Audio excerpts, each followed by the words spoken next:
Madame, Monsieur, l'Assemblée nationale a adopté mardi 8 novembre, en lecture définitive, l'article 49 de la loi dite Sapin II. Cet article de loi permet la confiscation de votre épargne en assurance vie. Comme l'écrit le Canard enchaîné, elle fait se dresser les cheveux sur la tête. Cette loi fonctionnera de deux manières. Elle permettra à l'État de geler votre épargne en assurance vie indéfiniment, c'est-à-dire que vous ne pouvez ni la retirer, ni recevoir les intérêts.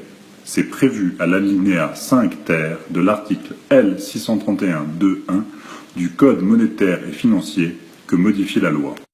La loi permettra aussi de forcer arbitrairement les taux d'intérêt de votre épargne à la baisse, ces taux pouvant éventuellement être négatifs.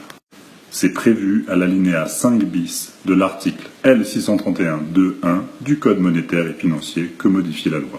Les députés se sont élevés contre cette spoliation légale de votre assurance vie, détenue par 15 millions de familles.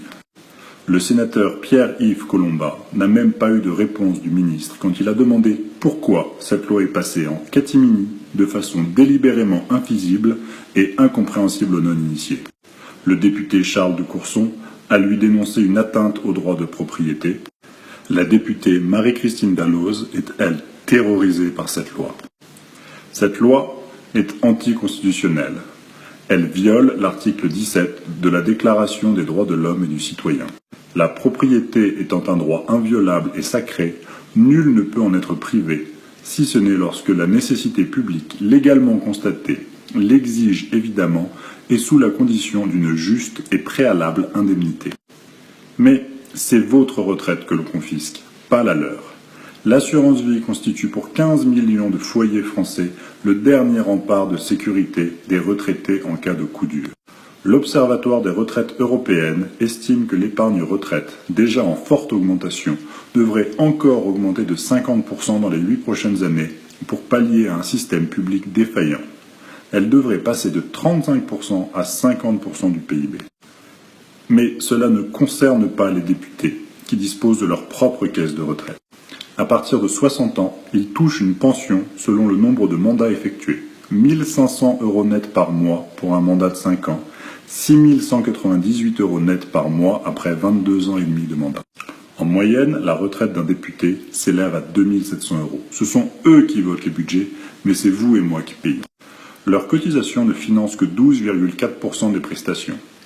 Le contribuable doit chaque année mettre la main à la poche pour boucher le trou de la caisse du Palais Bourbon. 39,6 millions d'euros en 2015, soit plus des 2/3 du montant des prestations des députés. Il n'est pas si étonnant qu'ils s'intéressent si peu à une loi qui ne peut avoir aucune conséquence grave pour eux. C'est pourquoi j'en appelle à la population.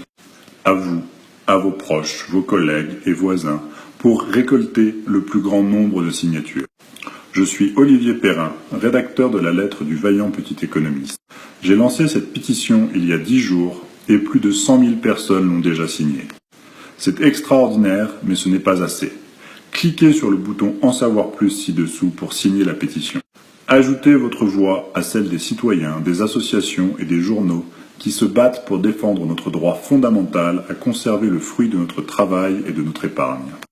Vous et moi devons créer un grand cri d'alarme aux 4 coins de France pour obtenir la saisine du Conseil constitutionnel contre cette loi. Ce n'est pas si compliqué et nous pouvons y arriver très vite si nous créons un énorme buzz sur Internet avec cette pétition. Il suffit de réunir 60 députés ou sénateurs pour obtenir la saisine du Conseil constitutionnel. Je suis sûr que c'est possible si vous m'aidez à faire circuler mon appel. Signez la pétition grâce au bouton ci-dessous et transférez ce message à tous vos amis, tous vos proches et demandez-leur de le transférer à leur. D'avance, je vous remercie de votre aide.